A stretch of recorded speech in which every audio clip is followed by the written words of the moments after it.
Thank you for that nice introduction. All that information is on my website, which is lionmagic.com, and I have some cards that I'll put out, and they have my website and my list of what I learned from dying on them. So yes, I did start. I started as a seeker when I was a kid, because I had this experience when I was 12 years old and my mother was dying of cancer in the hospital, and I was asleep in bed, and I woke up and she was standing there. And we say ethereal body, but it was as if she was right there. And I kind of woke up and sort of said, "Why are you here? You know, aren't you in the hospital?" And she said, "I have to go away now, and I want you to know I love you, and everything will be all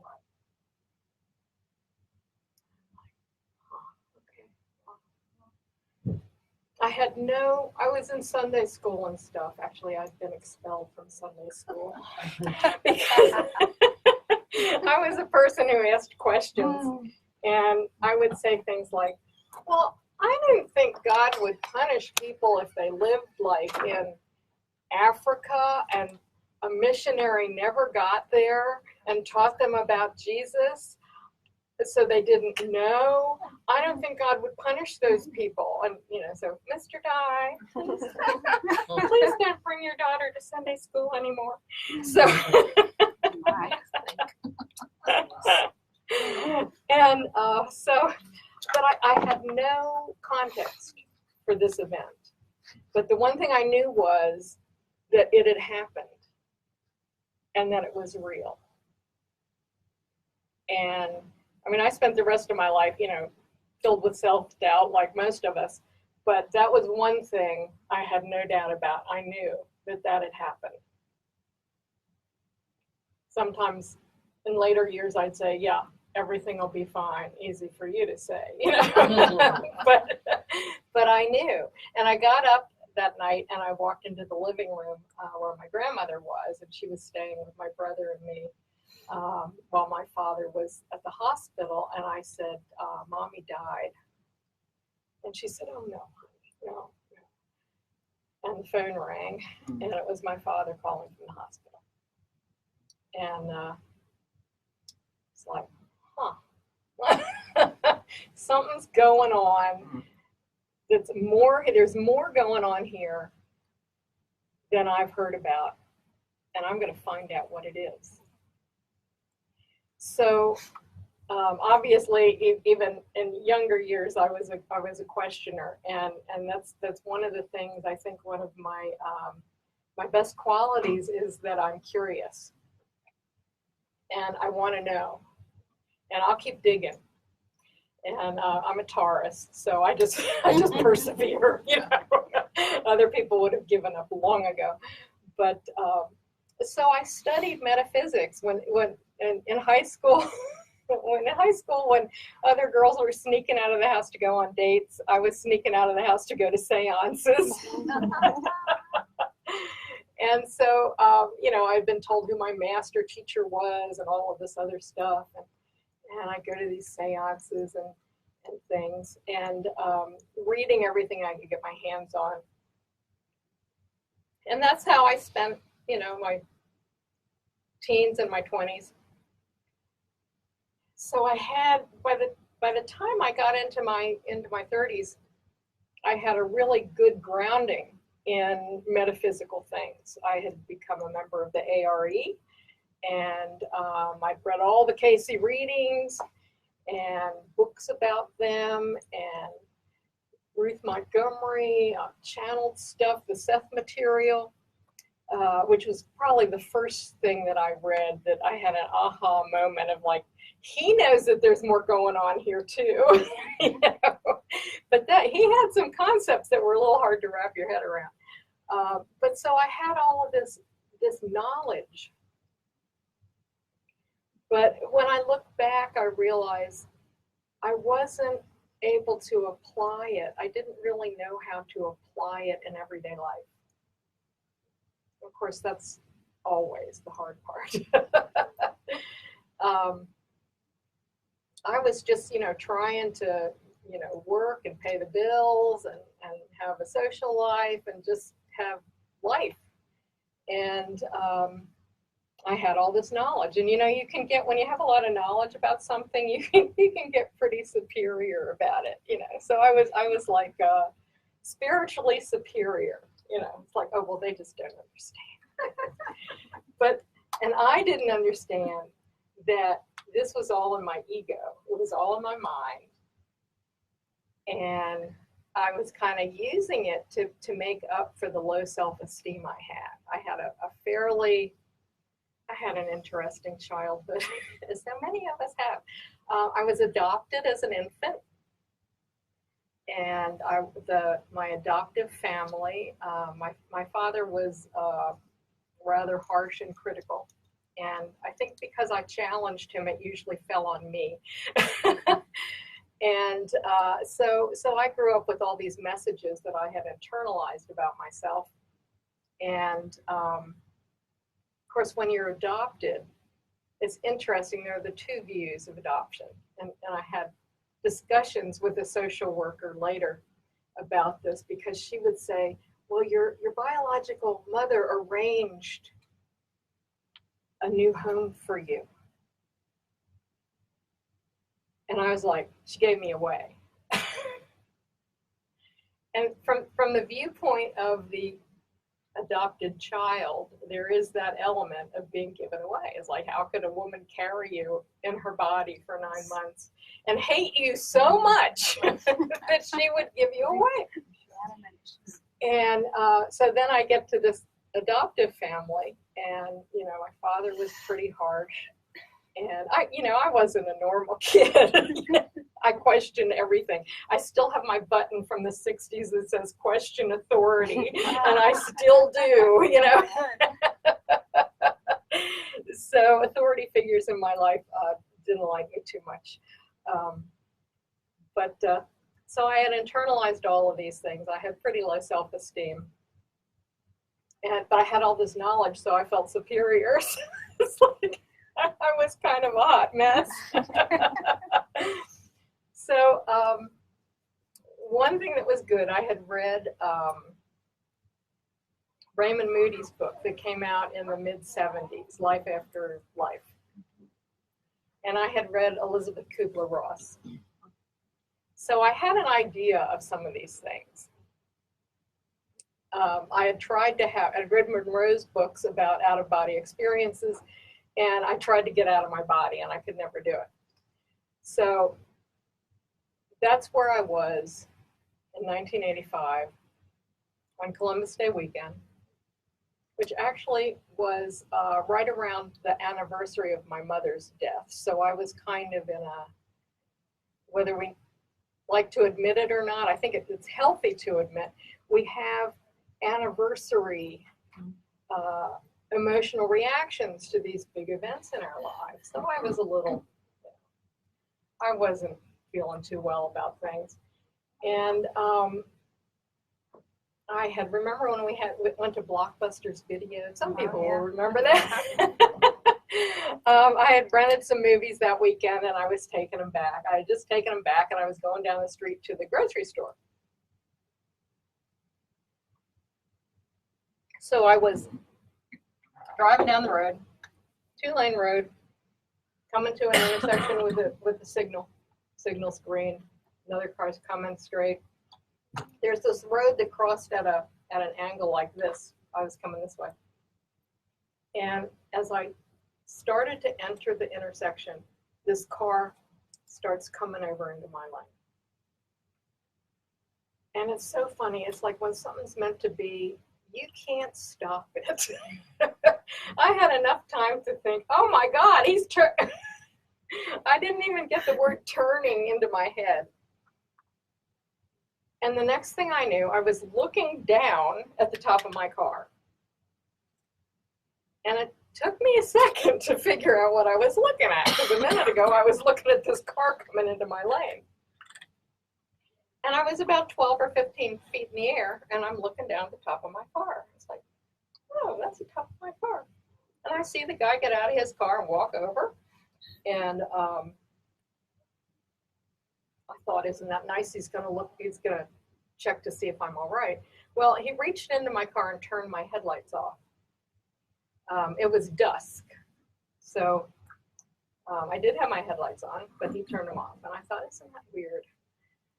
And then I started noticing, I didn't really care what was going on down there. I did notice, I thought, okay, if I am here looking at the top of my car, and I know that my body is in the car, who does that make me? Who is this I I'm thinking of? And as I realized that I'm not that body, I'm something that sometimes occupies that body, but I'm not that body, I started to feel this expansion. And it was like I became so big and so expanded. And I could see in every direction.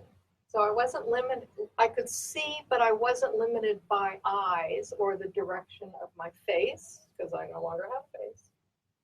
Somebody asked once, did you have legs? It's like, no, not really. Not physical ones, they were in the car. And I started to feel free. And I felt like everything that had happened on Earth was kind of like a dream. Now, at the time, I was pretty unhappy. I was unhappy with my job. I was, I didn't have a boyfriend. I think I'd just broken up. Things were not going well.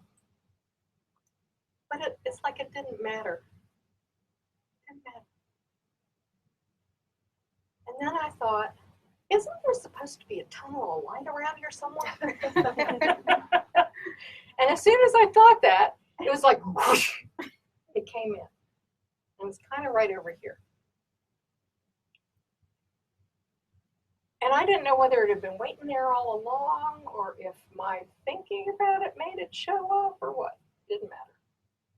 Because I started to feel this energy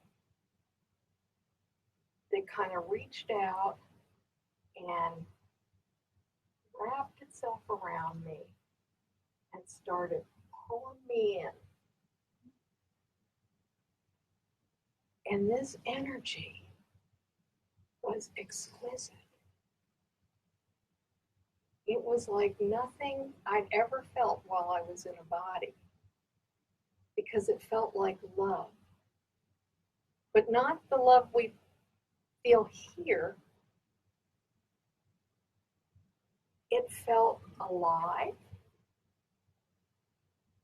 It wasn't just a light or an energy, it was alive, and it knew me, and it was coming to bring me home with it. And I moved through this tunnel, and the deeper I got into the tunnel, the more I was enveloped in this energy. It was like, I think I hadn't experienced the feel of it before in my life very much, but it felt like joy, or what I imagined joy felt like. It felt like bliss. It was love. And as I got farther into the tunnel, it became more of that. And all of the cares, every care I ever had just fell away. As if I had woken up from a dream and I thought, oh yeah, I remember having, I think I was worried about something. Oh well. It was just gone. And it didn't matter. I felt like I was home. I felt like I was made of whatever this stuff was. Sort of like a drop in the ocean that gets thrown up by a wave onto the sand, and it's like by itself on the sand. It's a little drop. That's the way I felt before. Out of my element, in a harsh environment. And then it was like the wave came up and grabbed the drop and pulled it back into the ocean. That's what it felt like. I got through the tunnel and I felt like, oh my God, this is home. This is where I belong. This is what I am. I made it. Oh, yeah. It's like, I don't know what I went through, but it seemed like an awful long time and it was really bad. But I'm home now. Everything's good. This is where I'm supposed to be. And it just felt like that. And I'm basking in this and just feeling like I'm being renewed. And one of the things that struck me at the time was, as much as I feel like I had been yearning for home my whole life. And one of my earliest memories was when I was about 5 years old. I was sitting in my bed sobbing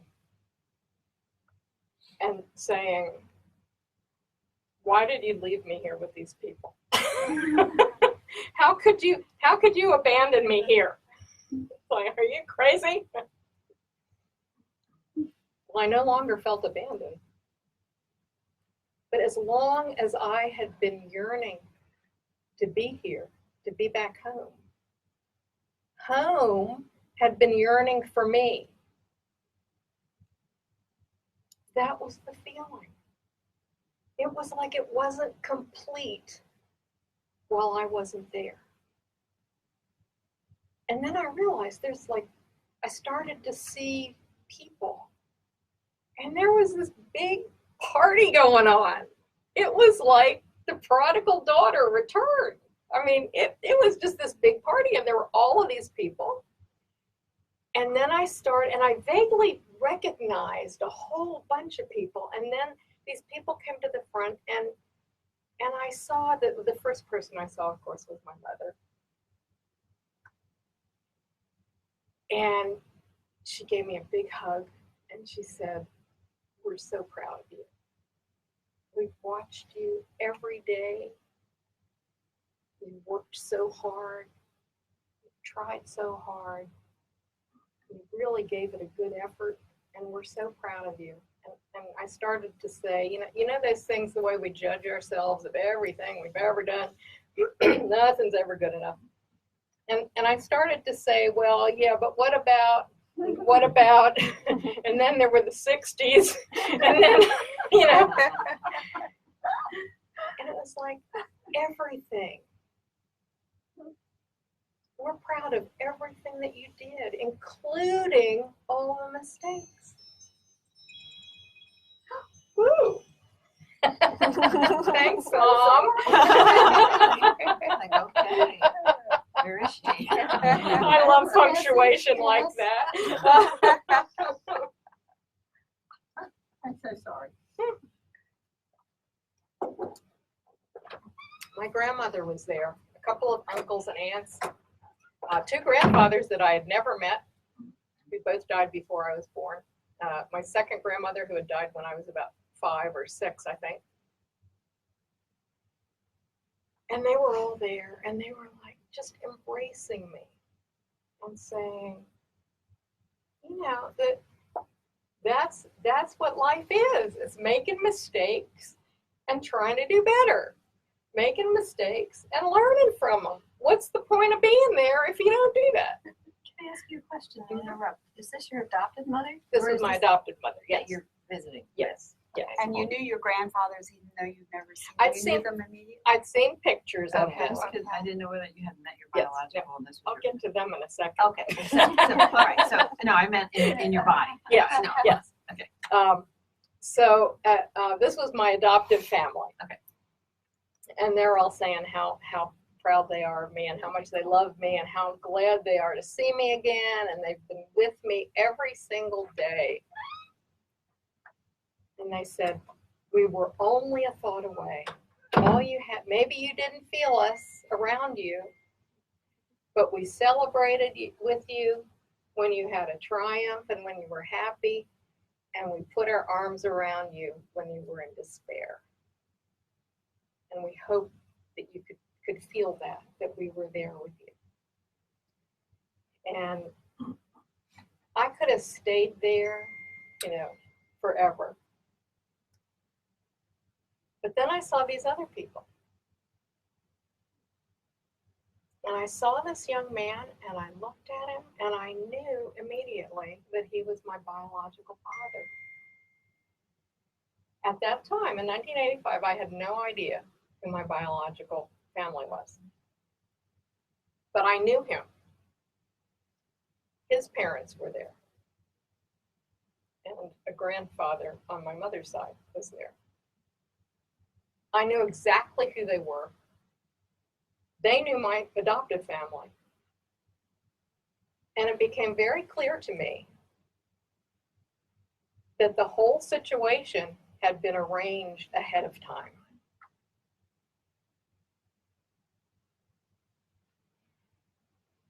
I'll fast forward to 1998, and I found my birth family. Well, at that point, both of my biological parents were gone.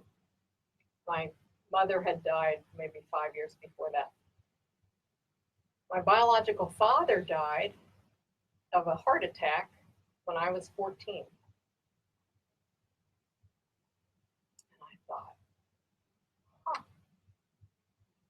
I would have lost a parent either way before the age of 15. That's weird. Well, that's the way you planned it. That's the way I planned it. What kind of cockamamie plan is that? And I didn't find out, I still don't know whether being adopted was plan A or plan B. Because, of course, my mother, my biological mother, had free will. She could have changed her mind. We make these agreements with people for the big events in our lives. But everybody in that contract, everybody in that agreement has free will to decide not to, or to decide to do it another way. But wasn't it interesting that I had planned for that, so that either way, I would lose a parent? Oh yes, he wanted to experience that. What the hell's wrong with me? Why would I pick that? That's ridiculous. But at that point, it really didn't matter, because I kind of didn't even remember any of that stuff, of what it had felt like, of having that occur in my life. And about that time, I thought, I'm used to seeing the earth, which is beautiful. I'm used to seeing 3D. I'm used to seeing colors. I'm used to seeing depth, like a landscape. And this unrelenting light is a little disconcerting. And no sooner had I said that, it was as if a hand came across like this with paint on its fingers. Not like that. And I was looking at a landscape. And it was a park. And there were flowers and grass and trees and birds and animals. I saw the cats and dogs, all the cats and dogs running around playing, chasing each other, having a ball, chasing the butterflies. Children were playing. A lot of people say they heard celestial music when they went home. I heard the sound of children laughing. And I think because I'm a laugher, I like to laugh. And so that's what I heard, was laughter. So the sound of home to me is laughter, especially children's laughter. When they just shriek with delight. And sometimes when I feel really bad, if I feel really down, I'll go go to a park where they have kids just so that I can sit and listen to them laugh, and that takes me right back home. Were the colors and this different, and Yes. the flowers and everything different, more vivid? Everything, the main thing was everything was very alive. Every single blade of grass had its own consciousness, just like every different person. The trees were very alive. The birds, the bees, the butterflies, the cats and dogs, everything was very alive, and it was very vivid. And you know, it's really hard to describe color. Because I could say, you know, what does blue look like? And there's a million different shades of blue. So everybody's going to conjure up whatever shade of blue they like in their head, and that's what blue is to them. But these were colors that were sort of off our spectrum that we don't see. And my sense of it at the time was that it was because they were so alive. I also kind of felt like they could all change their color if they wanted to at any given moment. And I was like, please don't do that. It'll make me nauseated. Let's just stick with this one. You know? I didn't have a stomach, but you know, old habits die hard. You know, it's like don't shift again. Don't shift again. So Do people have bodies? Well, that's the thing. They seemed very solid, but did they have bodies? They didn't have flesh, and they all looked younger. My adoptive mother looked young as she did in pictures that I had seen, but that I didn't know her when she was that young. So I'll be happy to be home and like get rid of this and all of that, you know. And Was it sort of like you had the essence? it was, and I think that's how I knew them, because you're sort of, you just know. And it's like if you've known somebody and you care about somebody and you've known them a long time, and you see them, and you know somebody will say, "Oh well, so and so's getting gray." And it's like, really? You know, you don't notice the physical change because you're connected with the person inside more. So it was the same kind of thing. And so about that time, I kind of felt tugged. And I felt like I was supposed to go talk to somebody else. I was really, really happy to see all my relatives and to see all my cats. And they all ran by, you know, "Hi, Mom, gotta go." You know, cats. They're not going to get sentimental. And, but I thought I was supposed to go see somebody else, but I didn't know who. So I saw this, oddly enough, a path opened up. And I moved down this path and through the woods. I have to say I did stop and hug a tree. I was never a tree hugger, you know. And in the 60s and early 70s, it was really interesting. I mean, we were all flower children to a certain extent, but there were the tree huggers were of a certain, we called them the airy fairies because they were just way more out there than the rest of us were. But there was something about this one tree. I was like, no. So I stopped and hugged the tree. And I thought, wow, I finally get it. Because trees really hug you back. They really hug you back. And it's like, okay, I could have learned from them. Instead of judging them, I could have learned from them. I just got upset when they didn't pay the rent. And they said, well, you know, oh, it's communing and I forgot. It's like, okay, look, we got to deal with the 3D right now. So I went across this little bridge through these woods that looked like the forest primeval. It was like the first forest that was ever made. And it held all the wisdom of all the forests that have ever been anywhere. It's like, and they all kind of said hi as I went by. And I came into this clearing, and there was this gazebo, sort of a, like a porch with a roof and columns, but no sides. And there were these beings of light standing there. Like, okay, I guess I'm going there. It's like, some little part of me thought, this might not be good. But the rest of me was like, yeah, I'm going. I know these people. So I move up to the gazebo, and I'm standing in the center of this circle of these beings of light.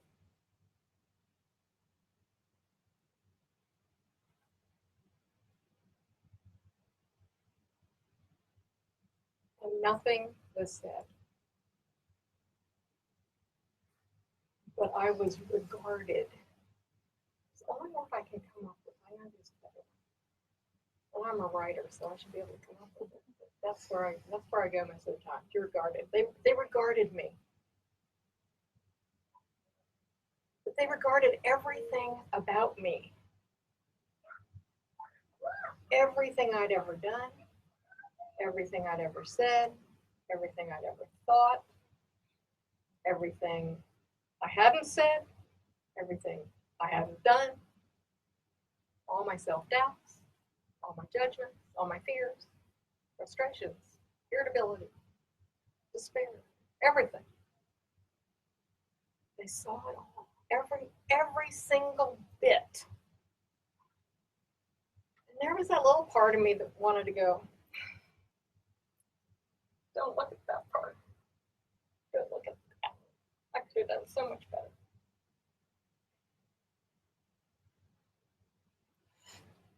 But they loved me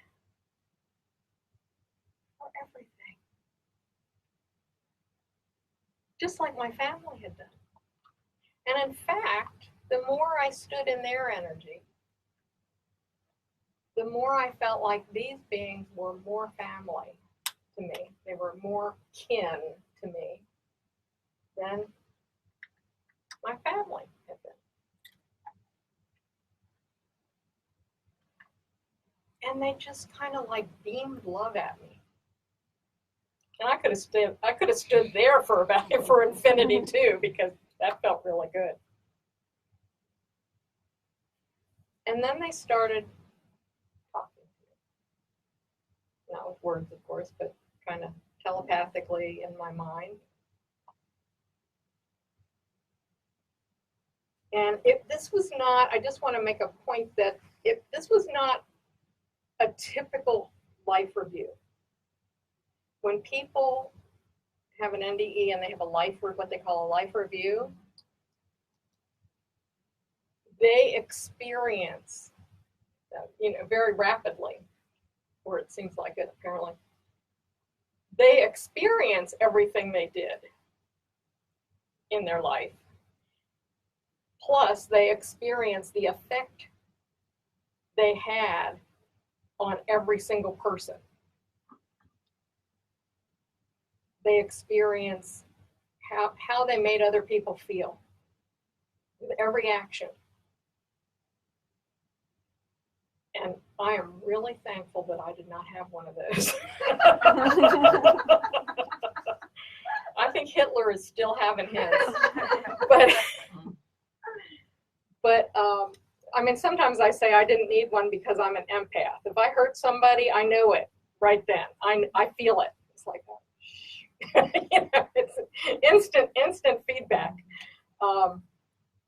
which I guess is good because maybe I haven't accumulated a lot of karma because I try to make up for it right then if I can. But so this was not that. I kind of had like a movie of myself in a way, 3D, 4D, 5D movie, where I observed, but I didn't feel it. So I was being shown my life. One of the things that surprised me, and it surprises most people who actually do have a life review, is when we think about having a positive effect on people, we tend to think about our friends and our family and the people that we love, or the people maybe that we work with that we see every day. And that's true, we do have an effect on them, and it's a very strong one. What surprised me was the people that I didn't even know.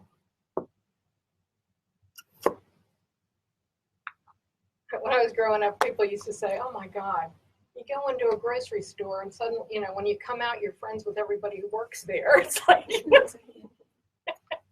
and I kind of do. I mean, I chat people up, you know, because I'm curious. I'm interested in people. And what I saw was that one of the things was I would just chit chat to the cashier and treat the cashier like a real human being. And that would change their day. And then they would go home to their family and they wouldn't be as upset and ticked off as they usually were. And that would change their interaction with their family. I was like, wow, that's really cool. Of course, the times that I was mean to people, I try not to be, but sometimes we are, especially when we're still living in our ego and we have low self-esteem. I was part of the crowd that I grew up with sarcasm and teasing. And I did know that when it was directed at me, it hurt a lot, and I didn't like it, because that's what I got at home a lot. But that didn't stop me. When I went out into the world, I hung around with people who were like that, and we were sophisticated, and we had snappy comebacks for everything. And one thing I realized in this experience was that I was psychic enough that I could do a snappy comeback or a one-liner to somebody, and it would cut them to the jugular. Because I was psychic enough that I could pick the weak spot and say something. I had no idea. No idea. Now, I didn't feel that, fortunate, as I say. I'm glad I didn't have that kind of life review. But I saw it. I thought, I could have done better with that. So I said, all right. Pardon my French. What the hell was that? Why did I do that? What's the purpose of that crap?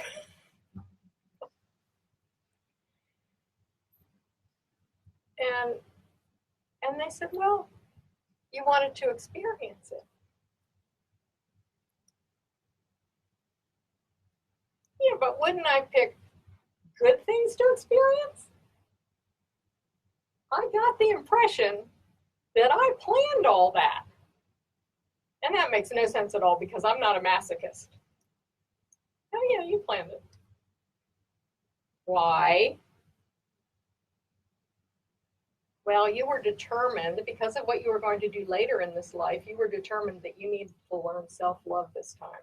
You've been working on it a couple of other lives and hadn't quite made it, and this time you were determined.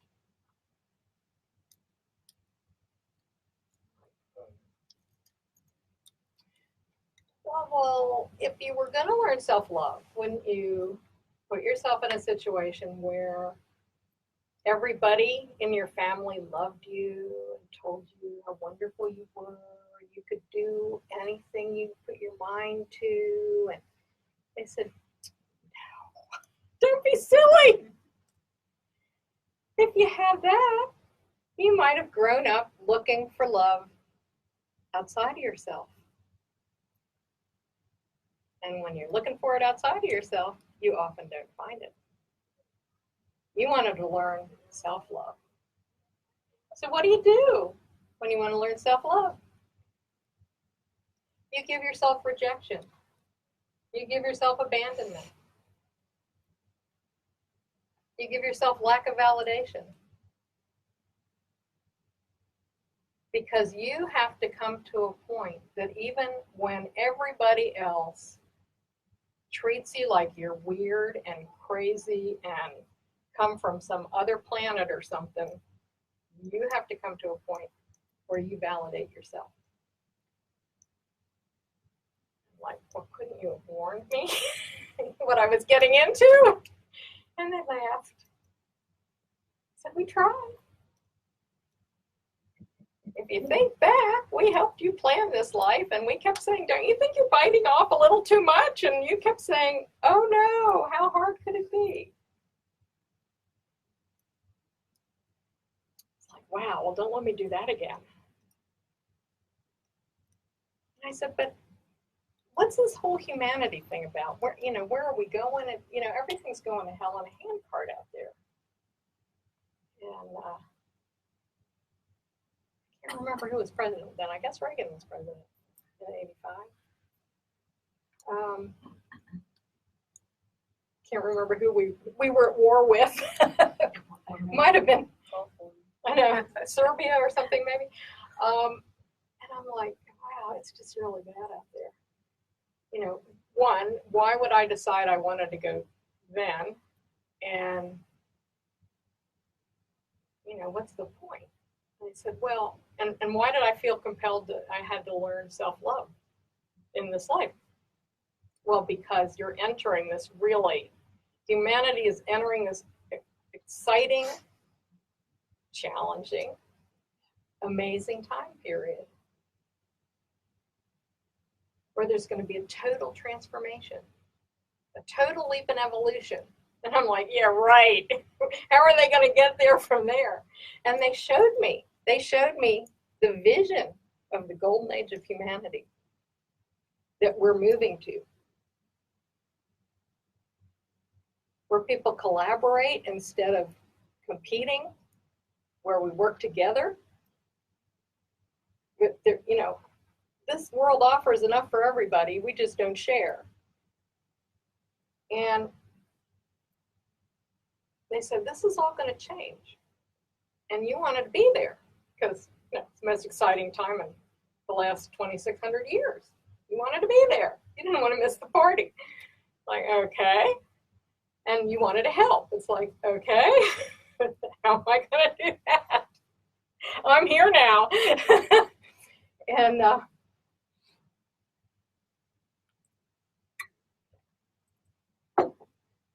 so they showed me. I said, well, how did we get to where we are now? They showed me it was like this video, and these downloads in my head of the history of humanity. And, the predominant theme is war, and people grabbing other people's stuff and then having war over it. And I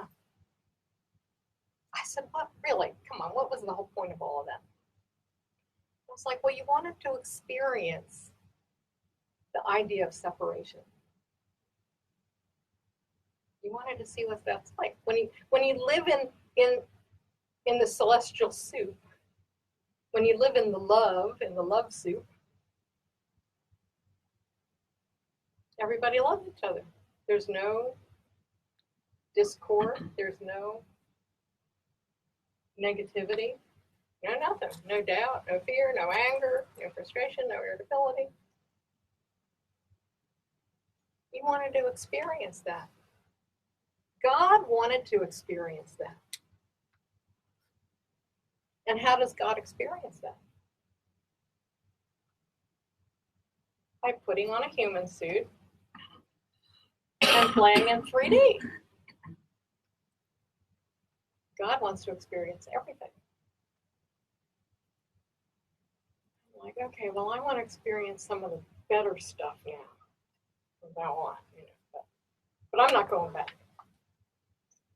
They showed me all my past lives of how I had gotten to where I was. Showed me all the times I had tried to learn self-love and didn't manage it. Like, okay, now I can kind of see how I might have been frustrated and determined that I was going to finish that one off. I've since realized, I think I'm glad. I think self-love is one of the hardest lessons that we set for ourselves. Because again, you give yourself abandonment, rejection, invalidation over and over and over and over and over again until you learn it. But I really think that forgiveness is the hardest one. Because think of the stuff you would have to, if you really wanted to learn and master forgiveness, think of the stuff you would have to subject yourself to or allow other people to subject you to so that you could forgive them. Because I don't know about you, but the process that I experienced with the universe or with my higher self or with God, whatever you want to call it, was that as soon as I said, okay, I got this now, I would be presented with a situation and I could almost hear the words in my head saying, so, have you got it now? How about when this happens? How about when this happens? How about if this happens? Do you still have it? And each one was a different kind of challenge and a different iteration of whatever that thing was. So, of course, Jesus was the master of forgiveness. And he, he had to come in human form to show us how to do it. And we're all still trying to learn that one. But so apparently, I did say, well,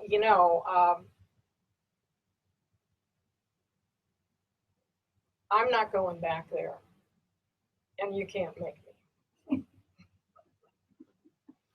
Now these guys are like 13 feet tall, and you can see how tall I am, and I'm like, I'm not going back there, and you can't make me. And they kind of laughed, That was the thing about them. They were like an embodiment of this love energy.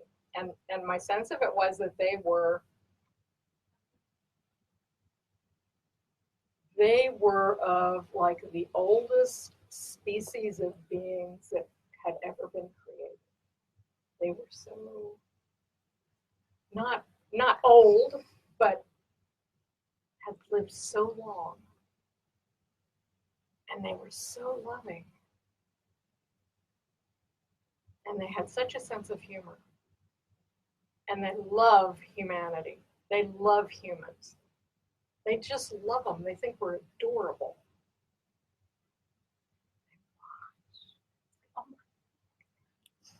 Oh, no, running over there. Yeah, she'll get it in a minute. Oh, here she comes. They love us. And they're like the guardians of humanity. But because we have free will, I said, it's like, why didn't you help us more? You have free will. You can do whatever you want. If you want to go down there and destroy yourself, have at it. We won't stop you. Creator said, these guys have free will and there will be no interference. Now, what they can do is whisper in our ear. Is what? Whisper in our ear. They whisper. Each and every one of us is meticulously guided all the time, but some of us are a little headstrong and we don't pay attention. Now I've gotten to the point, what I've learned is they start with a little, first a whisper, then we'll tap the shoulder, then up. Then they kind of whack you in the back. Sometimes I have actually felt like somebody kicked me in the rear end with a shoe when I'm not paying attention. I said, hey, when you took me on, you knew what you were getting. I'm very independent. I do what I want, whether it's stupid or not. But they're always there helping us. We just have to learn how to tune in and listen. Once in a while, I don't know, has anybody else had this experience where I was driving home from Charlottesville and I had my route planned out, and this was before GPS and all that. And, I had my pit stops planned out. And I got onto this road and I saw this big service center. I thought I could stop there, or service center maybe down the road a little bit. I could stop there and have a pit stop. And I thought, no, I'm going to go another half hour, and then I'll stop. All of a sudden, I heard "stop the car now" in my head. And I think that's happened to me 2 times in my life. And when you get that voice in your head, you listen. Because that voice is not playing around. And I mean, this was a 3-lane highway, and there were a lot of cars. And as soon as I thought, I looked in the rearview mirror. Of course, I'm in the left lane. I look in the rearview mirror, and it's a wall of cars. And I'm like, I can't stop. And I looked again, and suddenly there were no cars behind me. And I just went, and pulled into the service center. I don't know what that was, but I'm going to listen to you. So sometimes we do get a voice like that. After I went to the bathroom and got a snack, got back in the car and started going, I went about 5 minutes and there was like a 15-car pileup. And I knew that if I hadn't stopped the car, I would have been in the middle of it. So sometimes they do yell to get my attention when it's really important. But most of the times they just let us run amok, however we want to, unless we listen. And the guidance is intentionally quiet because they don't want to interfere with their free will. We're here to learn how to apply free will. So I'm standing there and I'm saying, well, this is all well and good, but I'm just glad I'm home. I'm not going back there and you can't make me. And they're saying, no, you have free will. You're a divine, powerful being, and you have finished what you set out to do in this life.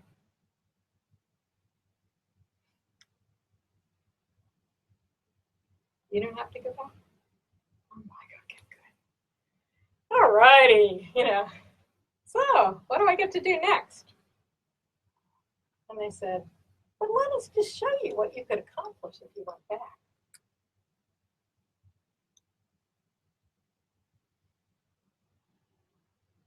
And the next thing I knew, I woke up in the hospital. I looked around, held my arm up and looked at it. And I went, oh, crap. What am I doing here? And in my head, I'm going, the last thing I remember is I said, I'm not going back, and you can't make me. And they said, you don't have to go. But, and I couldn't remember what they showed me. But I knew somehow it had been my decision to come back, and I was madder than a wet hen, as my grandmother used to say. I was not pleased.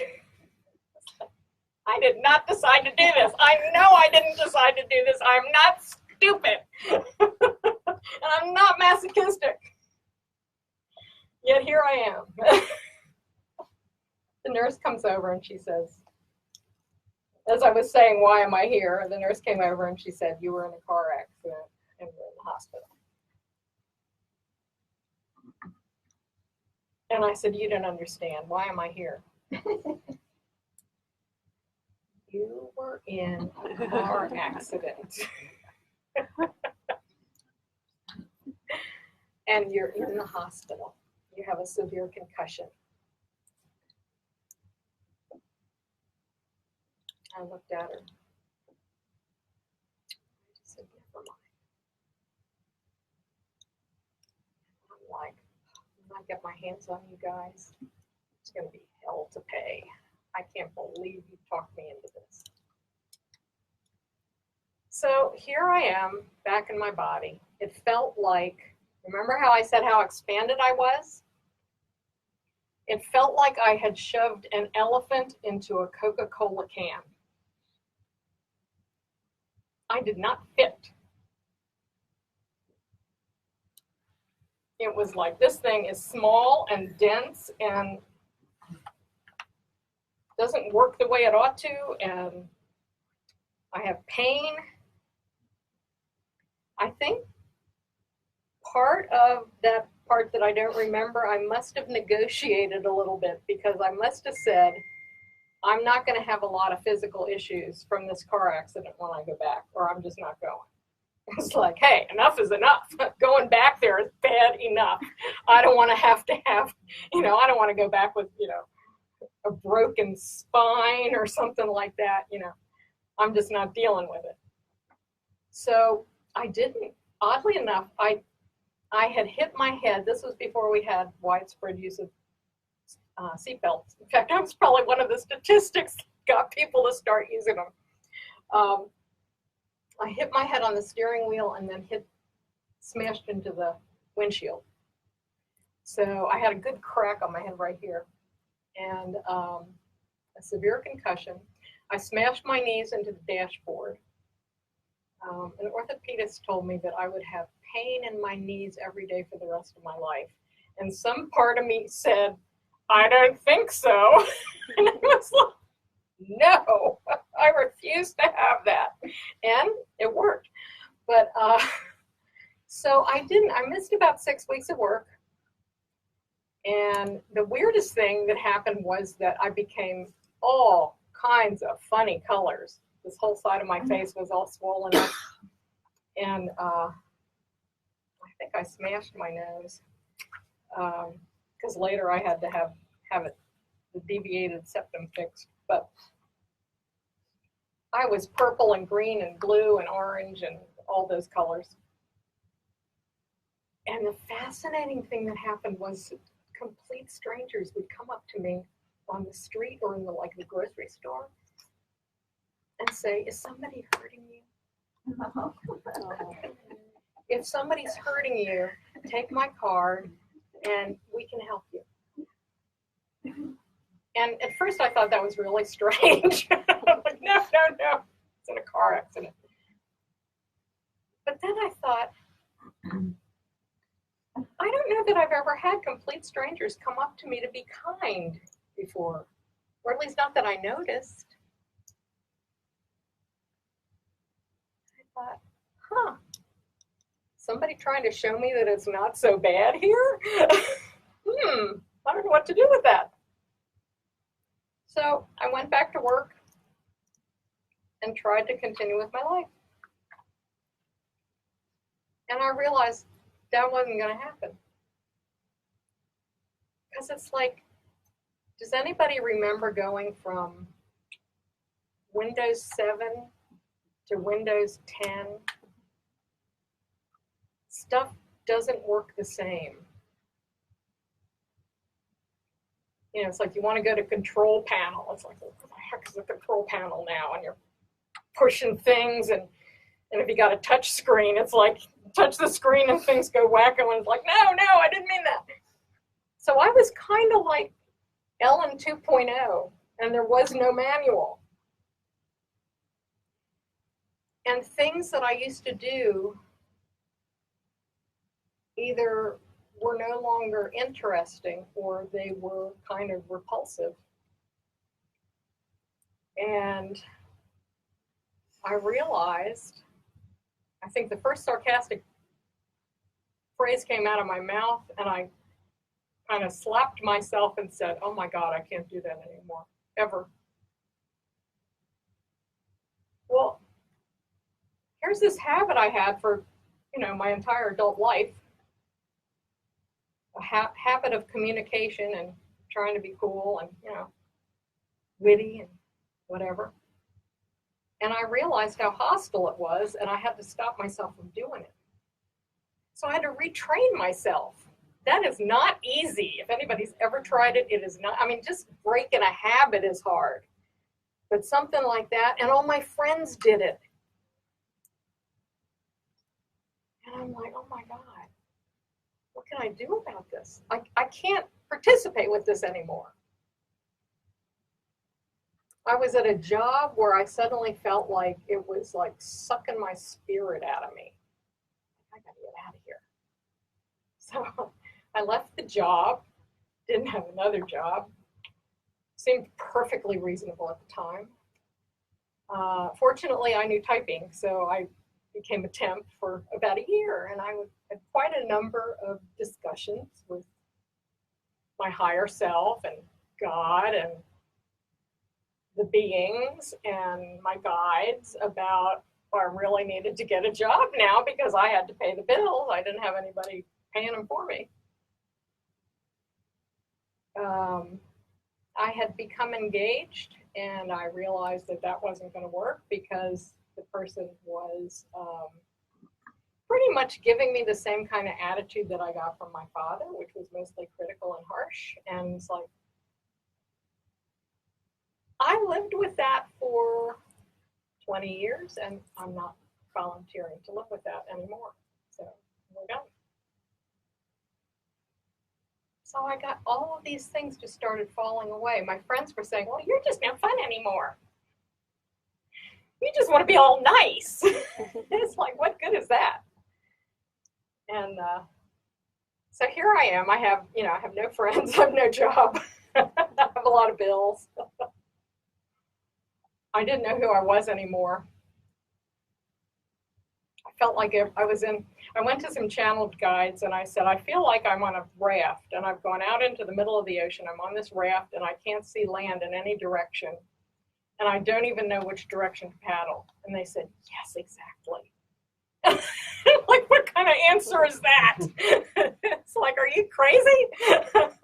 Easy for you to say, you're not in a body experiencing this.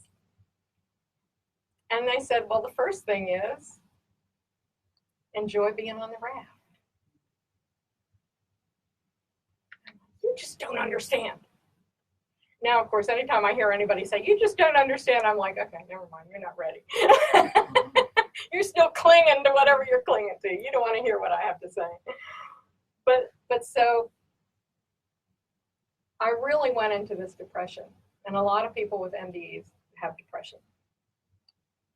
And I would manage to get myself up every day to go to wherever I was working. And I finally did. At the end of a year, I got a job. But other than that, I just, kind of went home and sobbed. And, just, it was so bad. I would go to bed at night and pray to die and then wake up disappointed. It's like, oh, God, I'm here again. So, like, this is like Groundhog Day gone crazy. So finally, I think somebody asked me, how did you come out of your depression? And I think it was just because I realized it wasn't going to work. I got tired of it.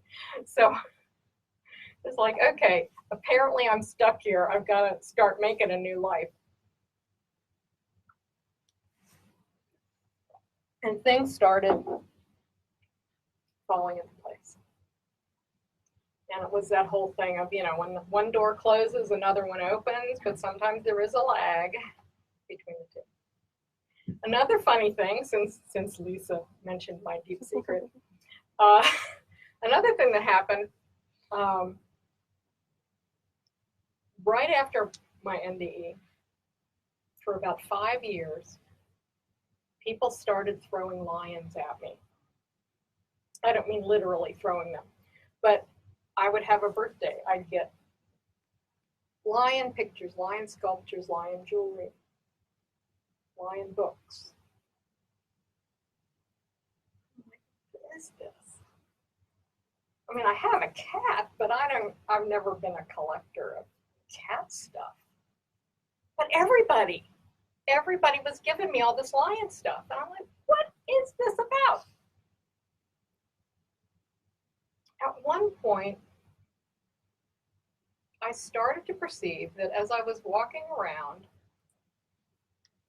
I had these beings that walked around next to me.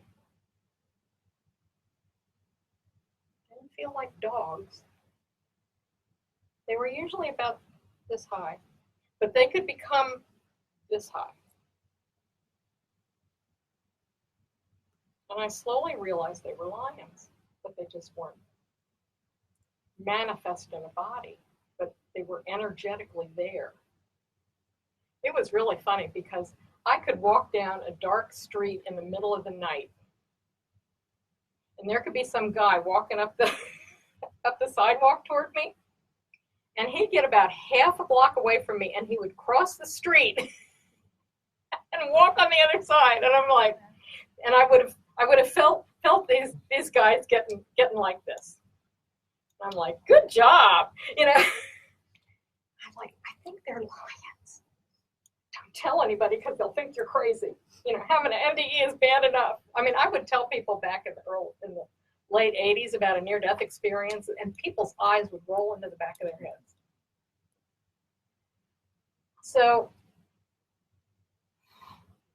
I walked into we had a Maryland IANS that I discovered in maybe 93 or 94. And I walked in one day, and the guy who ran it, named Bill Taylor, he was a president of IANS International at one point, but he was the leader of our Maryland IANS, says, oh, and here's Ellyn and her lions. And I stopped dead, and it's like, you can see them? And he said, well, yeah. I said, I can't even see them. That's not fair. How many are there? And I'm sitting there. 12 or 13. I said, okay, you know. And they really loved going to Scotland with me. That's just an aside. But so all of these lion things were happening to me. And I was reading more metaphysics and talking to people and going to channeled stuff because that was the only thing that made sense to me. Because all of this everyday stuff was just like, what the heck? It doesn't make any sense.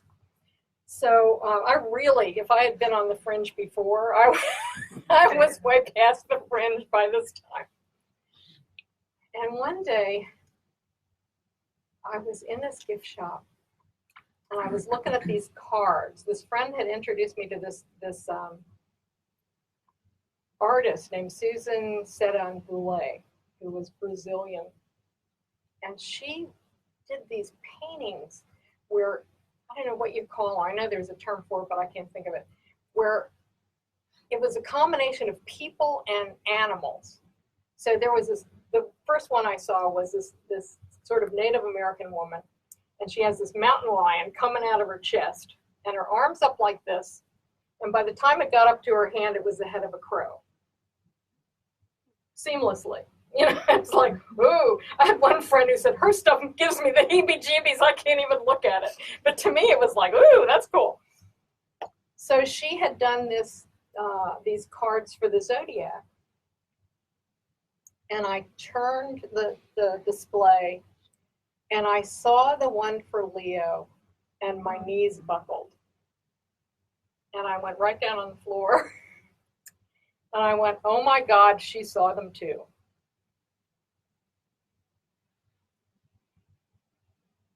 And my head was filled with this vivid image that the beings that I had met with during my NDE, who I had conveniently kind of shrouded in light, you know, I kind of like threw a sheet over them in my head because it was just way too far out for me to deal with, were lion people. And they looked like this card. And I was like, oh my God, I can never tell anybody this. So I was lucky I had a few people I could tell. But even now, I tend to be very careful about who I tell that part of the story to, because I figure if I had to hide it from myself for so long, A lot of people aren't ready to hear that I went to heaven and I met with lion beings, and who are the guardians of humanity, who love us and have a sense of humor. I have a picture on my phone I can show you all later. But so yeah, I was grappling with a few things, So finally, in the process of putting my life back together, and these channeled guides I went to, so funny how the universe works. 6 weeks after my NDE,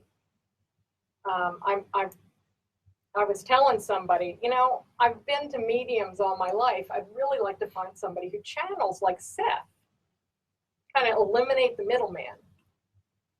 And she said, well, I have this temp, and she knows a woman who's just starting to channel in public. And I'm like, okay, let me at her. So I go for my first channeled session in the fall of, late fall of '85. And I was a little nervous. And she had this cat named Louie. And I sat down. The cat comes and sits on my lap and starts purring. And Elizabeth starts to go into trance. And I thought, hey, if the cat's not bothered, I'm not either. And I had my first session. And I said, okay, tell me what happened in my car accident. And the first thing they said was, well, let's just start with, there are no accidents, so we'll call it the car incident. And I'm like, oh, God. So I was lucky enough, I got to take classes for on and off for 5 years from these channeled guides. And to me, they're still the gold standard. And, second only to Seth, maybe. And they really helped me to take all of that metaphysical knowledge that I had, the information that I had here, and put it into practical terms and tell me what it really meant and how to apply it in life. So they really, that had to be part of my negotiation. I must have been negotiating like mad when I decided to come back, because it just fell into place 6 weeks after my NDE. You can't make that stuff up. And so I started putting it all together and started.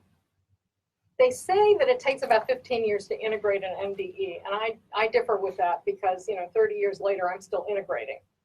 You just get to deeper levels, and it really is like any awakening. I mean, an NDE is a rude awakening, but people can have awakenings, spiritual awakenings, through all kinds of ways, through meditation or just spontaneously, or all kinds of stuff. And I get kind of annoyed with NDEers who, are standing up there going, well, I'm so special because and it's like, yeah, I had to be hit in the head with a car, so that my guides and, the powers that be could get my attention and send me to the principals so they could talk some sense into me. So it might not be that we're special. It might just be that we're really slow learners, and we have to have something dramatic, so maybe she'll pay attention to this, But you can have an awakening, and everybody who has an awakening goes through the same process, where you suddenly realize, I don't fit in my life anymore. My perspective is different. I see a bigger picture.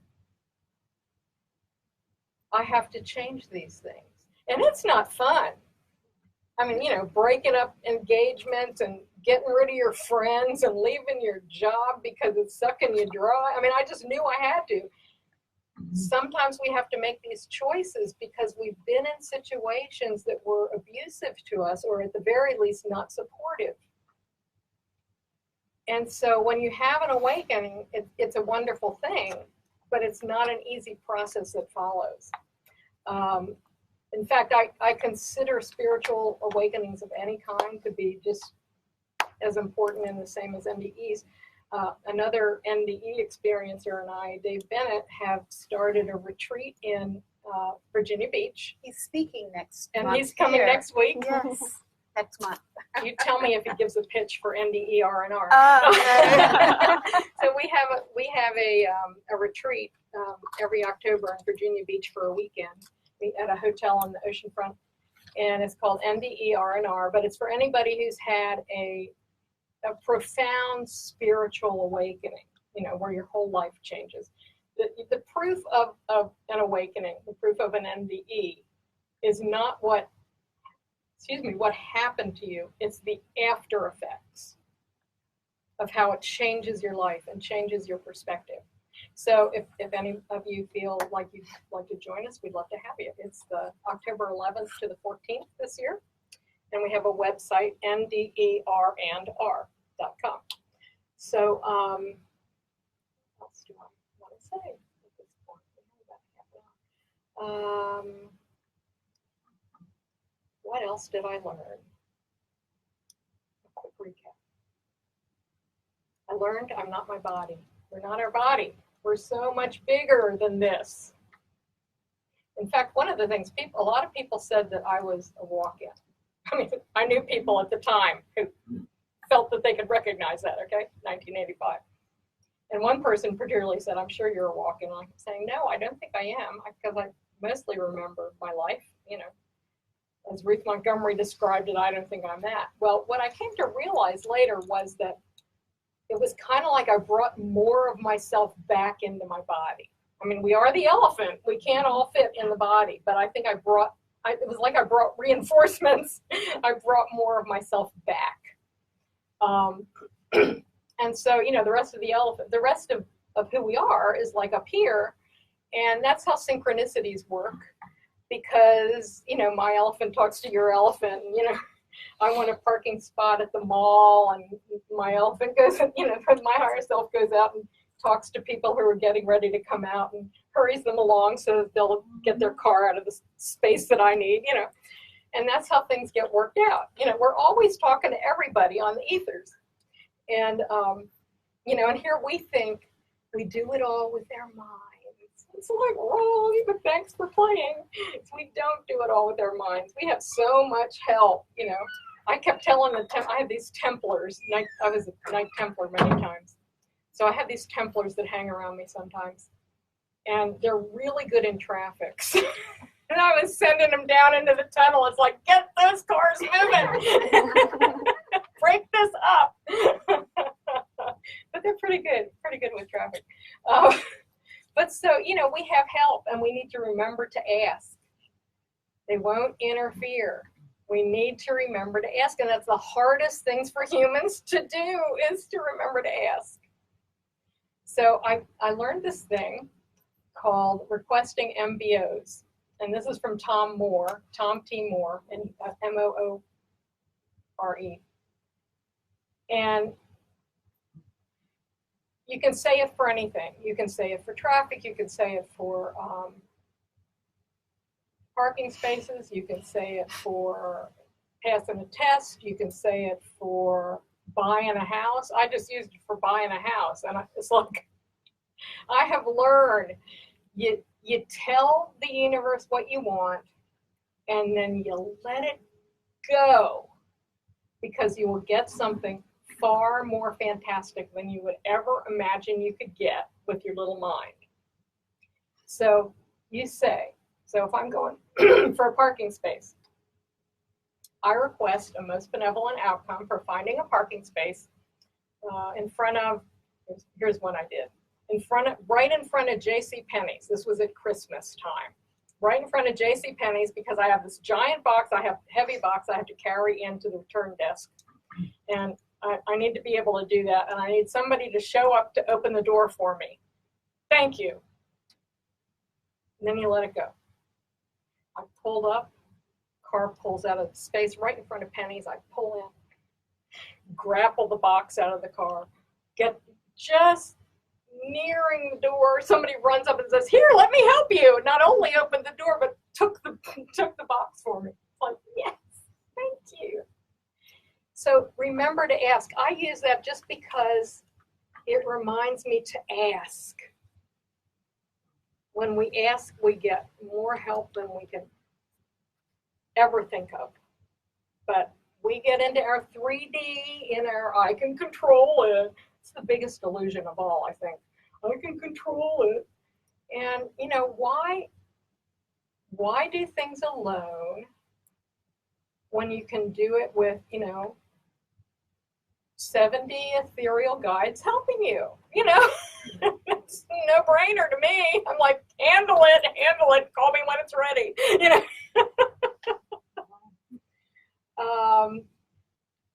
There's no judgment. There's no judgment. God does not judge us. I went to the heart of God. I was in the heart of God. I was loved. That's all there was. That's all there was. There's no judgment. It's a human trait. And we judge ourselves worse than we judge other people most of the time. Or we project our self-judgments onto other people because we haven't healed them and released them yet. What else? We plan this. When things happen to us, it's not punishment. It's just experience. It's our judgment of the situation that makes it feel like punishment. Then we move in. I spent a lot of time being a victim. I mean, I know how to like fall into why me and just wallow there for a long, long time. Remember, at one point I had these little Post-it notes all over my house saying, stop being such a victim. But it's our judgment. It's our perception of the situation. It's all just experience. And what really matters is what we make of it. And we have such power. If we stay in the moment, we have such power to make changes. But most of the time, we're thinking about the past, or we're projecting our fears onto the future.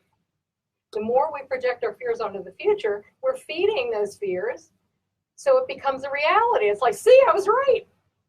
It's like, why not feed a good vision for the future? If you're gonna dwell in the future, feed a good vision. But the place we have power is right in this second. And the more we can stay mindful, we can change the world. We can't change a lot of the stuff that's going on. I know people who were so sucked into watching the news, and then they call all their friends and they bitch and moan about what's going on in the world. And I say, oh, I don't watch it. How can you not watch it? Aren't you aware that this is going on and this is going on and this is going on? And it's like, yeah, I'm aware. I realize I have no control over that. I can't affect that personally. All I can do is affect my own world. So my job is to make my world the best world that it can be.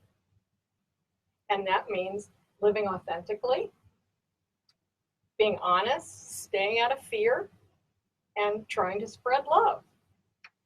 And when I do that, I'm successful. That's success. Watching the news and getting all upset and jumping around and screaming and going down the rabbit hole is a distraction from what's happening in my life and what I'm doing.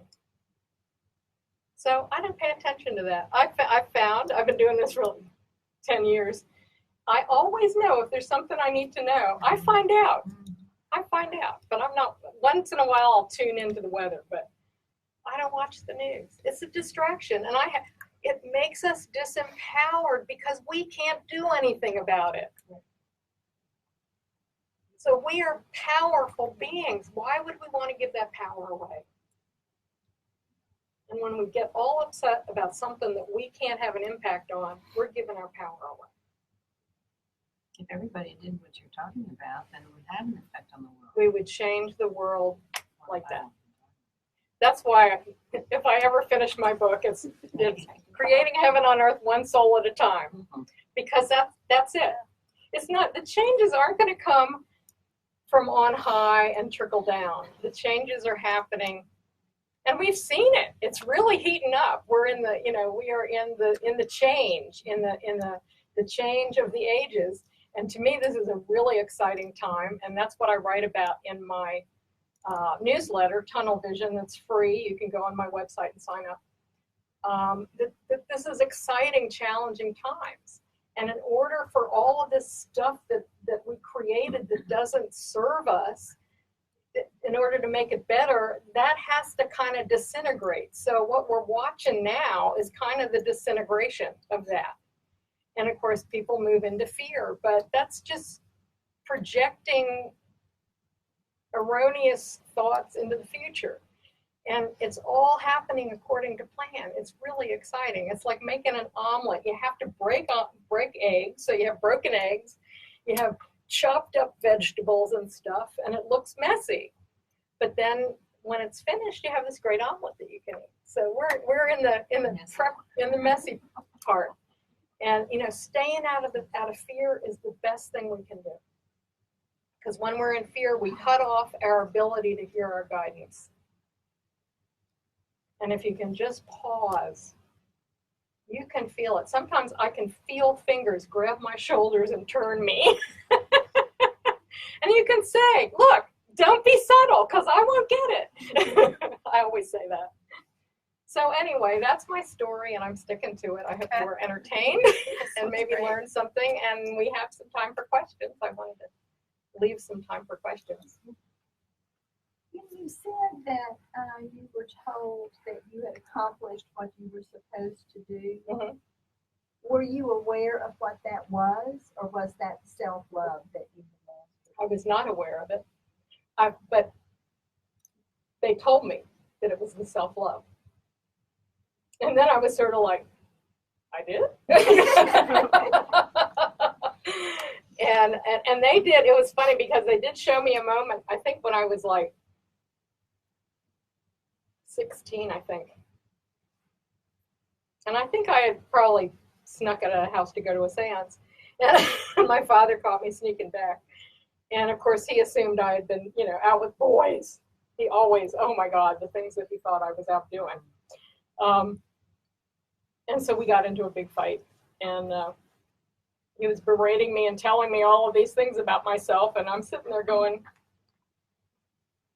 that's not true. I'm not that person. I'm kind. I'm generous. I tell the truth. Usually get myself in trouble when I do. But, that I'm not those things that he's telling me I am. And that was the moment, because I recognized who I was and that I wasn't that. I wasn't just accepting this judgment onto myself. And it was the feeling that was the spark of self-love. And I spent many years, like turning it into a flame. But that was the spark. And it was the idea of once you have it, no one can ever take it away, no matter what they do. And now, of course, 30 years later, I'm up here talking about all this weird stuff and saying I met lion beings and I went home and blah, blah, And I don't care what anybody thinks. I mean, I'm not trying to convince anybody. It's like, this is my story. You can think I'm crazy if you want. I don't care. Or you can take something from it. So obviously, I knew that this was something that I might want to do as my way of helping the shift. And I wouldn't have been able to do it if I didn't have self-love. So I think that's why I was determined. But even at the time when they said, I'm like, really? Did I? I don't think so. Question. Couldn't one say enlist the Templars or the Lions in effecting social justice? Say that again. I'm sorry. Couldn't one enlist those bodies, those bodies of energy? Oh yes, I do all the time. In effecting social justice. Yes. But one has to take action. Does not one to participate in that energy? It doesn't just happen all by its own lonesome. No one's going to come in and save us. I know that there's a bunch of ET groups who are all waiting for the ETs to land on the White House lawn and fix everything. And I remember around 2012, December 2012, I was on these message boards and people were saying, just wait till the 22nd of December, everything will be better. And I'm like, I don't think it's going to happen that way. How have you seen any humans change that fast? And nobody's going to come in and do it for us. It's like that's like adolescents who make a mess and then expect mom to clean it up. It's like we made the mess, we have to fix it. And for me, it's everybody needs to tune in and feel how they're called to make an impact, what actions they feel they want to make. I mean, I can't figure out, I don't have the brain to go figure out how to clean the plastic out of the ocean. When I hear of a company that's making something that will do that, I can send them money. So, it's figuring out where and how you can have an effect. But calling on all these energies, I mean, yeah, I when I lived in DC, well, in Maryland, I was right over the DC line, and I worked a half a mile on one side of 16th Street, and I lived a half a mile on the other side of 16th Street. And 16th Street is a ley line that goes straight down to the front door of the White House. So every morning and every night, I would just sit there and I would send love down the ley line. It's like, didn't matter who was in the White House. It's like, just send it down there. And so we can have a big impact.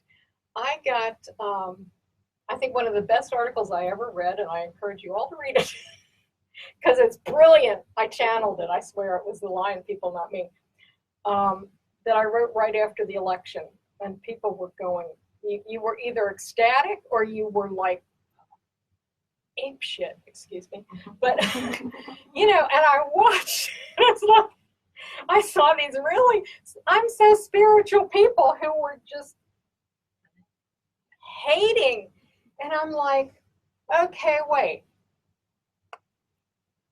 Do you want to feed hate or do you want to feed love?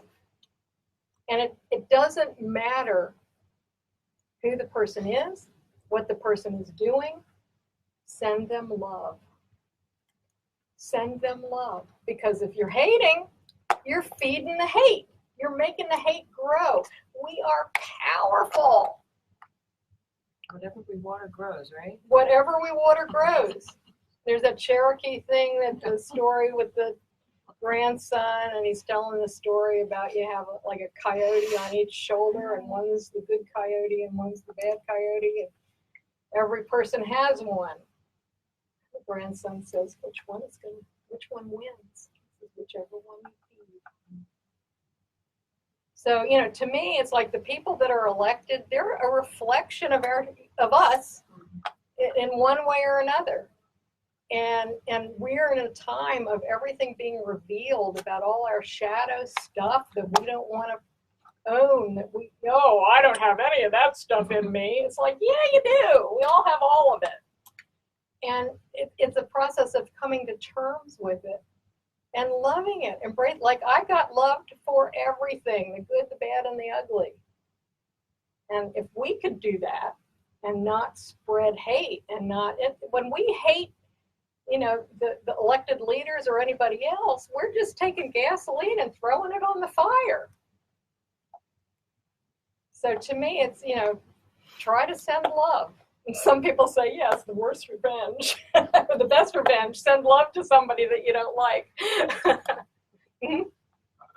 You view your experience as revelation, the same way that a biblical revelation. Oh, it certainly was a revelation, yes. So you think it validates Christianity? Certainly the God that you met is the God of Christian faith. And do you think that maybe Jesus, if you take Jesus as a person, mm-hmm. and all of his interactions and everything, he is an NDE-er who's had several experiences, and who no longer fears death. Absolutely. And he was a master. I mean, he came to show us. So I'd be curious as to how. I think I have. My religious background was I went to Presbyterian Sunday school, Lutheran elementary school, and then we became Methodists. And then I got a Catholic stepmother. So at one point I said, they all say that they're the only ones who are saved, so somebody's wrong, and I think I just innately had a sense that God was loving, and my experience was we were mostly taught from the Old Testament, where there's a lot of eye for an eye and smiting and all of that stuff. And I mean, I've read the Bible several times, and I always come to the same conclusion that I think Jesus actually said, I bring you a new covenant. And it's like, okay, so this is the New Testament. We're supposed to get rid of the Old Testament. Focus on the New Testament. To me, Christianity is believing and trying to follow what Christ taught us, to love each other. Follow the golden rule. I get very upset when I hear people say that they're really Christian and, they're going to try and persecute somebody. I just, that's a disconnect for me. So some of the dogma in Christianity I do not agree with. But Jesus absolutely was incredible, and to me, the more we can be like Jesus, the better the world will be. Does that answer your question? Yes. May I ask another? Sure. Many people that have had NDEs seem to find that there's a lot of energy tied up. We know that from physics now that we're a mass energy spectrum in our own bodies. I'm wondering if you were able to come to any kind of conclusion as to whether when you went into another dimension, you were going into the energy spectrum of your being. And then when you came back into your body, you were coming back into the mass physical part of your being. And I love quantum physics. This is quantum physics. I don't understand it really, but somehow, I glommed onto like Schrodinger's cat and stuff like that. It kind of makes sense to me. Yes. Some people have said that the tunnel is like a wormhole. I have no idea. I went some other place. Whether it was a different dimension, I don't know, or a different location, or if it's like right there. My sense of it is right here. My relatives are right here. If I think of them, they're right here. But I can't see them because we voluntarily took this veil in 3D, and it's too dense here for us to perceive that. And yes, it was a different energy. I think I was more, that's such a good question. There were two shifts, I think. There was a shift of getting out of the body and experiencing all of me without the body, like a lightness and an expansion. And then when I went into the light, it was another shift of energy. It was lighter. And I was still, it's almost impossible to explain this because I was still me, but I was part of everything else there. Maybe the quantum physicists will figure that out. The one thing they did was that they discovered with the Hadron Collider, they discovered what they call the God principle, the Higgs boson. And in the 60s, the physicist Higgs postulated that there is this field of energy that encompasses everything. And everything is created out of this field of energy. And with the collider, they discovered this particle that they say proves that. And to me, that's what God is. God is the field. Everything is created out of God. Everything is created from that. And now quantum physics has proved it. And I think Lynn McTaggart has done experiments about what she calls the field, the consciousness field. And that's the idea of everything is interconnected. The Native American web of life. We are not separate. We came here to play the game of being separate from each other and from God, to pretend and see what would it be like. But that's what it is. We're all connected. We just don't see it. I'm interested in your story where you were talking about your mother appeared to you. Right before actually it was the last time I was able to talk with my mother.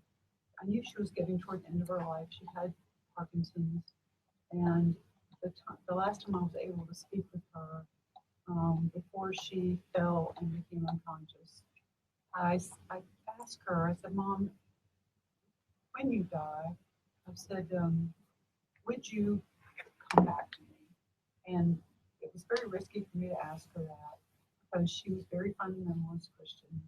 I didn't know how she would take it, but she said, if it's possible for me to do that, I will. Wow. And so I really clung to that. And so when the next time I saw her, she was unconscious. She languished for about 3 weeks, sort of in a coma, and then she died. And I waited for her to appear to me, and it really was, my grieving for her was so much harder because she never did, and I just kept waiting and waiting for her, but she never did. There were some things that happened that made me think, did my mom do that? But I never saw my mom like you did, but it was just like, Mom, where are you? Where are you, Mom? And why do you think that didn't happen? Well, I think for most people it doesn't happen in that way, and I don't know whether that has to do with how receptive we are or how hard it is for them to do that from the other side. A lot of people that I coach will say, I'm waiting for a sign. Now, sometimes what happens is we're so busy, we send so much energy out with the desire, I want it, I want it, I want it, I want it, I want it, that it's like a wind tunnel, and anything trying to get to us can't get through that. So again, it's like, let it go. And then they come in the strangest ways. Some people get a scent. They'll suddenly, I'll be in the kitchen, you're in the kitchen and suddenly, I'll be in the kitchen and suddenly I smell Chanel No. 5 and I know it's my mother, My brother got the scent. Yeah. Some people it's a bird. A bird will show up and there's just something about that bird. It looks right at me. And I talk to it and it looks like it's talking to me. And it's like, well, maybe it is. But I'm somebody who saw lion people, so talking to birds is nothing weird to me. Dreams sometimes. Dreams, they can come.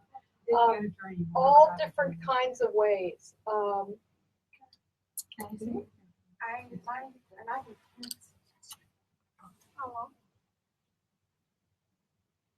still live at the other side of November. And I've been, Jordanian Christian, I've been taught that there wasn't a way, that there was this great chasm between heaven and earth. I'm seeing his face. I'm hearing his voice.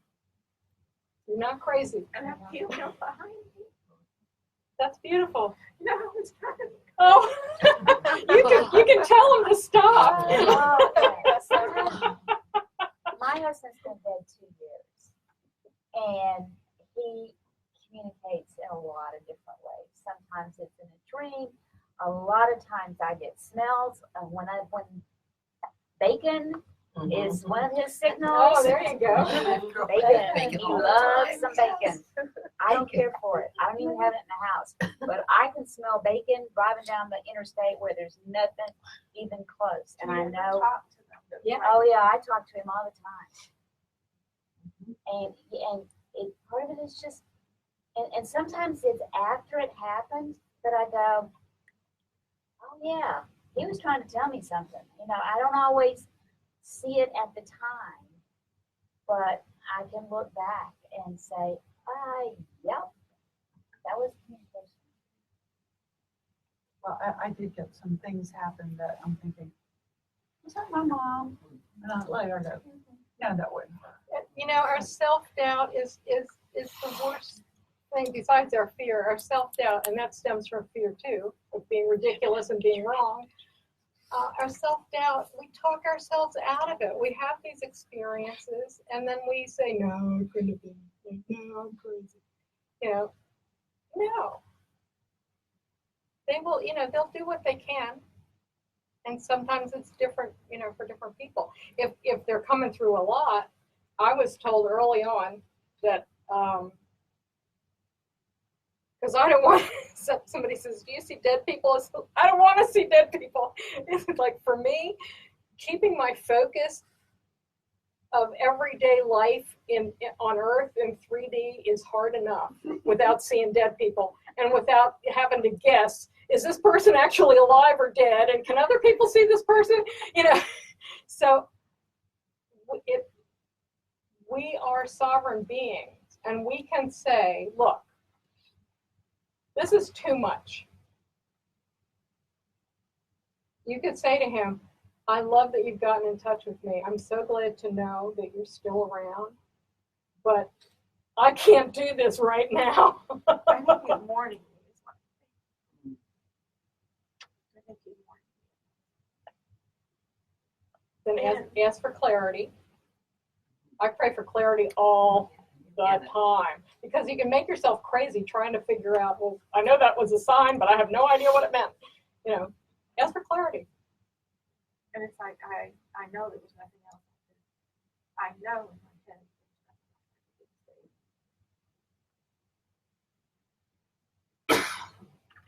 And so he's trying to tell you that, let it go. Let it go. I did CPR and I still carry Well, I that. saved his life once. I resuscitated it once. And if it was his time, if he was ready to go, he was ready to go. Yeah, we make it. It's like any other thing. We have like a bucket list as a soul. How to die in a deluge. Yeah, did that in Atlantis. You know, I guess the people in 2004 who were in the tsunami didn't do it in Atlantis, so they had to do it in the tsunami. You know, it's like all these different ways we want to experience. It's just experience, because as souls we want to experience everything we can in a human body. It's like, oh, that might be fun. Oh, falling off a cliff. Yeah, that could be fun. No. It's like, okay, I don't want any of those this time. But, you know, we contract. I mean, I was told, I had built in that I would have an exit point. I always knew my whole life I wasn't going to live past 35. It was so weird. I just knew it. And I didn't. But then I came back and it's like, wow, if I had known I was going to come back, I would have like had a real career, for God's sake. I was just farting around because I knew I wasn't going to be here, you know? So Anybody have any Kleenex? You got some? Okay. Say that again. But yeah, we have bucket lists, and you know, it's so funny. We celebrate a birth and we mourn a death, and on the other side, it's the opposite. I have to leave, but I just want to let you know. I'll enjoy it. Thank you. Thank you. We probably You should wrap said up. that you were shown your past lives and how you were to how you learned through that. Did you retain all of that when you came back? I forgot most of what I was shown. I forgot my mission. I forgot why I decided to come back. And you know, we make ourselves crazy trying to think of that. And I think, and everybody does. What's my purpose in life? We turn ourselves into a pretzel trying to figure it out. And what I have come to now, I mean, first I thought, oh, I'm supposed to write a book. So I wrote a book. And my fantasy novel has all of the wisdom that I learned in my NDE, but it's in a novel. Because in 1985, nobody was writing books about NDEs. And Do you have any of them with you? I do in my bag. And so then I thought, oh, I'm supposed to be a healer. And I had said I'm not going to be a healer this time because I got like stoned to death. And, you know, I was killed in many ways in many lives being a healer. I'm not doing that this time. So then I was like, okay, I'll learn reconnective healing. So I did that. And, you know, each time it was sort of like, okay, so I'm doing what I'm supposed to be doing. I should be fabulously wealthy now. And, you know, my life should be wonderful. It's like, no, not so much. It's like, okay, well, maybe that's not it. And so after, we keep trying to make it a job description of a thing to do. But I finally had the aha moment where I thought, we are human beings, not human doings. The doing is what we've created as humans, as that gives you, especially in DC, it's like, oh, what do you do? You know, oh, never mind. Yeah. but so then I started realizing that the purpose really is to find out who we are and to be that, because we live in a society that tells us to be like everybody else. And it's sort of like one of my favorite expressions, be yourself because everybody else is taken. So, you know, we can't be somebody else. We can be us. And it's like life is this big symphony and we all have a note to play. But if everybody decides to play the oboe, it's going to sound pretty weird. You know, you got to have that one person in there playing the chime. And they may only have to do it once in their whole life. But that's what they're supposed to do.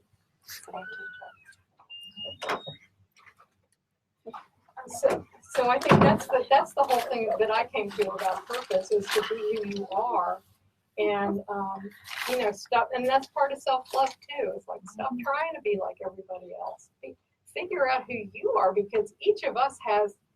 It's like each of us brings a note from home that needs to be present on the earth. And if we're not being who we are, we're not playing that note. A note from That home. is perfect. Ooh, I just got to share That's a great name for the book. I haven't really seen it that way before, but yeah, it is. Run with that. Yeah. That's really good. But we are, you know, we're not here to be like anybody else. We're not here to play small. We're not here to hide our light under a bushel. It's like, take that bushel thing off. We're here to be the lighthouses, shining our light proudly, even if we get, you know, we're on the rocks and we get hit by waves, you know, and the storm smacks us in the face. It's like, shine that light. We all have a light. Do you think that I had an experience at 13 that my dad picked me up to school and was dying all the way home. And when we got home, there was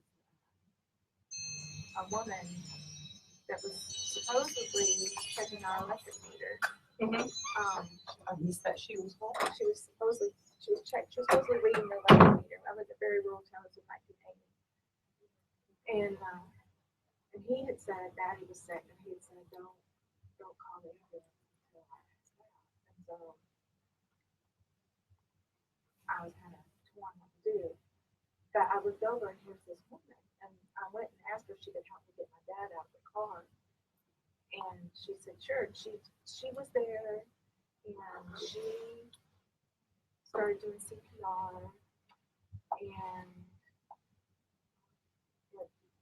Dad died at the hospital. But we called the electric company to take this woman. Now, I personally would say that was an angel. Yeah. And I know people who have had experiences like that, and the person just like disappears. Yes. It's like, whoa. Just say thank you. Yeah, I know. Thank you. You're 13-year-old girl wasn't by herself. You know? Yeah, exactly. Right. Sometimes they can intervene. And I think they go up the hierarchy, go up the line and say, okay, we need some help here. It just seems like I've had a lot of experiences of people dying in my arms and different places, and it's like, I don't want this to be my thing.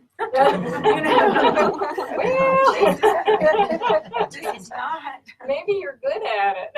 I'm good. Maybe you bring something. Maybe you bring then something afterwards, it kinda special to people when they're going through that transition that you're not even aware of. Well, I mean, I am. Like, there was a wreck that occurred right in front of me, and the car van flipped over an embankment, and a 5-year-old little girl got thrown out, and her mother was pinned in the car. And I was like the second person to get down there, and the woman that was down there was yelling, "Come help me!" So I get down there, and I'm holding the mother because she's pinned, but she's not conscious. But I can tell there's somebody over with a little girl, and the little girl looks like she's got a broken arms, but she's sitting up and she's crying, so she's okay. Mm-hmm. And so what I did is I sat there and I held that mother, and I told her, "I just want you to know that we're okay." And of course, an off-duty paramedic showed up, and we did CPR. It's just been, now that I think about it, in the hospital as a candy stripe person, I don't know, sitting with people that I love that are dying, and it's like I feel like I'm the one that's supposed to do it, but It's probably accurate. Maybe. And I get doing it. Yeah. But other people don't. I was a hospice physician, and the Oh. hospice nurses would talk to me, and they would sit with patients that die. One nurse said, "You doctors don't really know anything about death and dying because you come in, check the patient, go write your note, and leave. But we sit there." And she said, "I've been with 350 dying people in 6 months." Wow, It's that's special. amazing. Special calling. Now, there is such a thing as a shared experience and I know there's one book out, I think Raymond Moody wrote it, of people who kind of almost go with the person. They don't go through the whole way, but they go with the person, like through the tunnel or through the door. There's some great books I want about somebody people to go with me. and you will have someone. Of course you Where the hospice people are in hospice and they see there's a door in the ceiling, and so and so comes, and it's like nobody ever goes alone. Nobody ever Now, goes alone. in October, the chaplain of the hospice here in Williamsburg is going to be our speaker. So okay. Oh, that's Interesting. wonderful. And I did want to let people know there's some cards made up. There's a website, and you can go on and see who's going to be the next speaker. So just pick one of those up on the way out. Can I just say one thing? Uh-huh. I apologize for this, No. but this is just one of these things that, because